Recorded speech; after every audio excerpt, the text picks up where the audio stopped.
భాగంలో నుంచి 16వ వచనాన్ని ఒకసారి మనం చదువుకుందాం.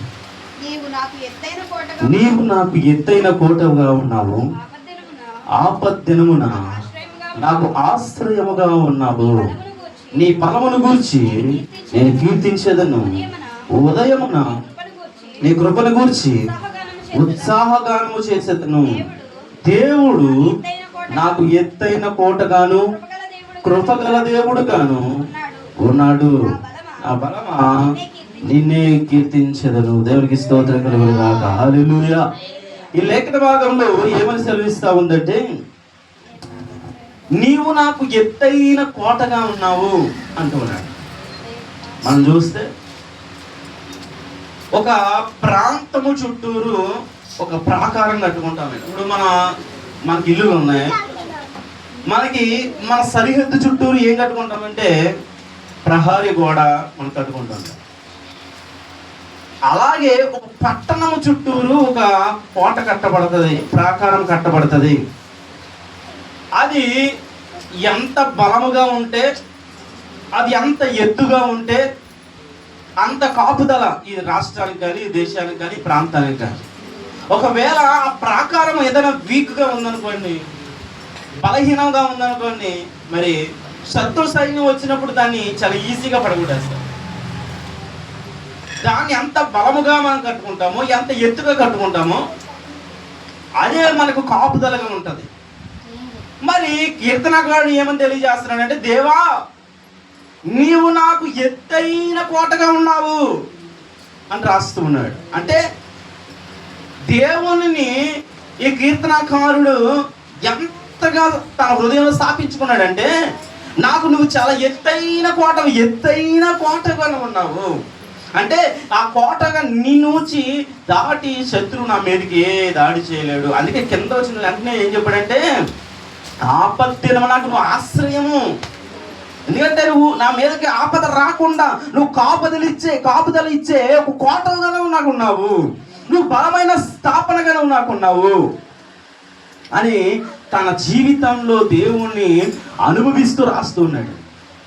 ఈ దినాల్లో మరి నువ్వు ఎంతగా ఆయన పైన ఆధారపడే వ్యక్తిగా ఉన్నావో, ఆయనని కోటగా నువ్వు ఎంచుకుని ఉన్నావు నాకు తెలియదు. కానీ కీర్తనకారుడు అయితే చాలా సింపుల్గా, చాలా వివరంగా రాస్తున్నాడు, నాకు నా దేవుడు ఎత్తైన కోటగా ఉన్నాడు. ఈరోజు మనము దేవుణ్ణి కూడా అదే రీతిగా స్థాపించుకోవాలి మన హృదయాల్లో. నా దేవుడు నాకు ఎత్తైన కోట, ఆయన తప్ప నాకు మరొకటి లేదు, ఆయనే నాకు ఆధారం. మనకు ఇశ్రాయేలీయులు దేవుని అలాగే పెట్టుకున్నారంటే, ఎలాగంటే నాకు ఎత్తైన కోట. మాకు ఎత్తైన కోట ఎవరు అంటే మా దేవుడే. మాకున్న మా బలము కాదు, మాకు యోగ్యతలు కాదు, మాకున్న మా దేవుడే మాకు ఎత్తైన కోట అని వారి హృదయాల్లో స్థాపించుకుని వారు ధైర్యంగా ఉండేవారు.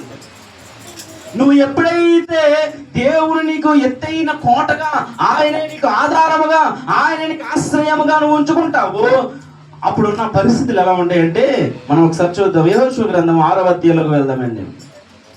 యెహోషువ 6వ అధ్యాయం మొదటి వచనం నుంచి చదువుదాం. యెహోషువ గ్రంథం 6వ అధ్యాయం మొదటి వచనం నుంచి.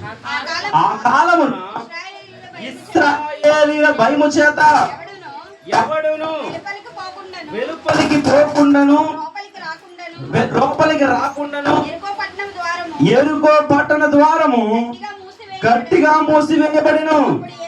అప్పుడు యెహోషువతో ఇట్లా నేను చూడుము, నేను యెరికోను దాని రాజును పరాక్రమము గల శూరులను నీ చేతికి అప్పగించుచున్నాను. దేవునికి స్తోత్రం కలుగును గాక. హల్లెలూయా.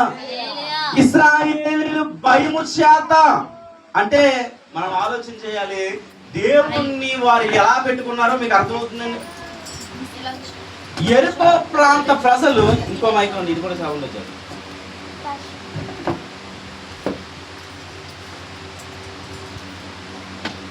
హల్లెలూయా. ఇక్కడ ఏమని రాస్తున్నాడంటే, ఆ కాలమున ఇశ్రాయేలీయుల భయము చేత. ఇశ్రాయేలీయులు అంటే ఏముంది? ఇప్పుడు ఈ ప్రజలకి ఏముంది? భయం ఉంది. ఇశ్రాయేలీయుల భయం వలన వారు ఏం చేస్తున్నారంటే వారి ప్రాకార తలుపులు బంధించుకుంటున్నారంట. అంటే ఎందుకు ఇశ్రాయేలీయులు అంటే భయం అంటే ఇశ్రాయేలీయుల దేవుడు వారికి కోటగా ఉన్నాడు, అందుకే వారికి భయం అంట. వారి ఇక్కడ మనం చూస్తూ ఉంటాం, యెరికో పట్టణ ప్రజలకు ధైర్యం ఏంటో తెలుసా, వారికి ఉన్న బలం ఏంటో తెలుసా, అక్కడ రాశాడు. అందుకే ఏం రాశాడు చూద్దాం సార్. మొదటి వచనంలో, తర్వాత 3వ లైన్లో 2వ లైన్లో చదువుతాం. వెలుపలకు పోకుండాను లోపలికి రాకుండాను యెరికో పట్టణ ద్వారము గట్టిగా మూసివేశారు. వారి ధైర్యం ఏంటంటే మన ద్వారాన్ని గట్టిగా కనుక మూసివేస్తే ఎవ్వరు మనకి లోనికి రాలేరు, మనకి ఏ భయము లేదు. ఇశ్రాయేలులు ఇంత ప్రాకారాన్ని దాటుకు రాలేరు, ఇశ్రాయేలులు ఈ యెరికో గోడలు కూల్చుకుని రాలేరు అనేది వారి ధైర్యం. కానీ ఇశ్రాయేలుల ధైర్యం ఏంటి?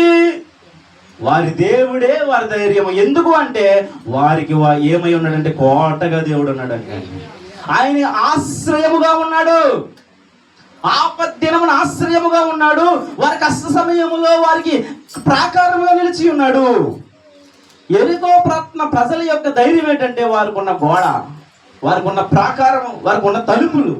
కానీ ఇశ్రాయేలు యొక్క ధైర్యం ఏంటంటే వారి దేవుడే వారికి ధైర్యం. వారు ఏం చేస్తూ ఉన్నారంటే దేవుణ్ణి కోటగా నిలబెట్టుకున్నారు. అయ్యా నువ్వు నాకు ఎత్తైన కోటవు ప్రభువా, నాకు ఆశ్రయ దుర్గము ప్రభువా అని చెప్పి దేవుణ్ణి వారికి ఆశ్రయముగా చేసుకున్నారు. కనుక దేవుడు ఏం చేస్తున్నాడంటే 2వ వచనంలో రాస్తూ దేవుడు తెలియజేస్తున్న విషయం ఏమిటంటే, ఇశ్రాయేలుతో దేవుడు అన్నాడు, ఇదిగో చూడుము నేను యెరికోను దాని రాజును పరాక్రమము గల శూరులను నీ చేతికి అప్పగిస్తాను. ఎలా సాధ్యం? యెరికో గోడలు ఏమైనా చిన్నవియా? చాలా బలమైనవి, చాలా వెడల్పు కలిగినవి, చాలా ఎత్తైనవి. వాటిని పడగొట్టడం వారి వల్ల కాదు, లోనకి వెళ్ళి యుద్ధం చేయడం వల్ల వారి వల్ల కాదు. ఎలా జరుగుతుంది అంటే దేవుడు ఏం చెప్తున్నాడంటే, నేను నీ కోటగా ఉన్నాను కనుక నువ్వు భయపడవలసిన అవసరం లేదు, వీటన్నిటిని అణిచివేసి నేను నీకు విజయాన్ని ఇవ్వబోతున్నాను. దేవుడు వాక్యం సెలవిస్తాను. ఈ రోజు నీ జీవితంలో ఏదైనా కష్టమో శ్రమో ఇబ్బందో ఏదో ఒకటి నలిగిపోతున్నావేమో, ఈ రోజు దేవుడు వాక్యంతో సెలవిస్తా ఉంది. ఆయనను కోటగా నువ్వు నిలబెట్టుకున్నట్లయితే నీ జీవితంలో ఆపత్తినం వచ్చినప్పుడు, శ్రమ కాలం వచ్చినప్పుడు నువ్వు భయపడవలసిన అవసరం లేదు. ఆయన నీకు ఆధారముగా ఉన్నాడు, ఆయన నీకు ఆశ్రయముగా నిలబడి ఉన్నాడు. దేవుడికి స్తోత్రం కలుగును గాక. ఇశ్రాయేలులు ఆయన పైన ఆధారపడినంత కాలము ఎలాంటి శత్రువునైనా జయించగలిగారు. ఇశ్రాయేలులు దేవుని కోటగా పెట్టుకున్నంత కాలము ఎలాంటి పరిస్థితులైనా దాటగలిగారు. యెరికో గోడలు దాటడం అంటే అది చిన్న విషయం కాదు. మనం చూడొచ్చు 20వ వచనంలో రాస్తూ ఉన్నాడు. 6వ అధ్యాయం 20వ వచనంలో, యాజకులు బూరలు ఊదగా ప్రజలు కేకలు వేసిరి.